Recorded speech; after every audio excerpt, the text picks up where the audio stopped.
So when my mom passed away, I was dating a young lady, and it's been said that you don't make major life decisions after a major life event, especially like the passing of your mom. You know what I'm saying? Well, not your boy Dan. I went ahead and got married within a year of my mom's death. And I loved her, and so that was authentic. I might have been, trying to fill a gap or two, wanting family and wanting to start family. I'm kind of a family man. And, the reason I give you that background in this transition from the first part of the story that I shared with you about my mom is because I got married, but it didn't work out. We were married for about, 5 years on the books. I mean, notice I say about, because if y'all have ever been through kind of a rough relationship or divorce, there's years on the books and there's years in the house. The two might be different, right? And so I have to own that, though. And my life lesson was this: hey, you don't make lifetime decisions on a yellow light. Let me explain. Green says go, yellow says slow, red says no. Now, if you're at a little intersection in the neighborhood, you might run the yellow light at 15 miles an hour, you know what I mean? You might make decisions to buy a new suit or tie, or maybe multi-colors that you really can't afford.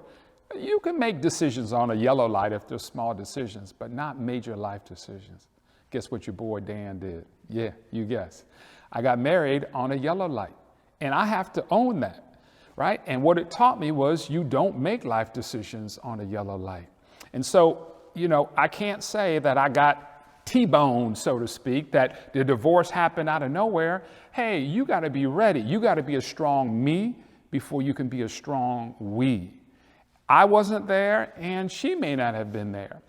But interesting enough, during this time, to try to get the marriage, keep the marriage together, there was a knock on the door. Guess who was at the door? The Jehovah's Witnesses. A guy named Malcolm, a lady named Tony, and their two little girls. They were the picture of my success in my mind. We had only been married for a year or two, a little lonely in Cincinnati, Ohio. And I thought, wait a minute, I've heard about these Jehovah's Witnesses, but they seemed so nice. In fact, they were nice. And it was a sunny day, so I said to Malcolm and his wife, hey, we're not going to do the inside thing, but if you would honor my time commitment, 30 minutes, we can go to the back porch. Guess what, y'all? They honored it. We went to the back porch, and, they shared with me their views. Well, over the weeks and the months, guess what? We started to develop a relationship. And when you start to develop a relationship, you start to fall in love. And I started to kind of fall in love with my friend, and vice versa. And we started to go to the Kingdom Hall. And I give you all this background to say this: I learned another life principle. You don't want to mistake sincerity for accuracy. The only test for truth is truth, not sincerity. I have mistaken their sincerity for accuracy. Beautiful people, and just 100%. But what I've learned is that you can't subcontract out your spiritual education and the discipling of your significant other and your family to other people. Whether it's a guy in a church on Sunday or a synagogue on Saturday, you got to do your own homework, is what I learned.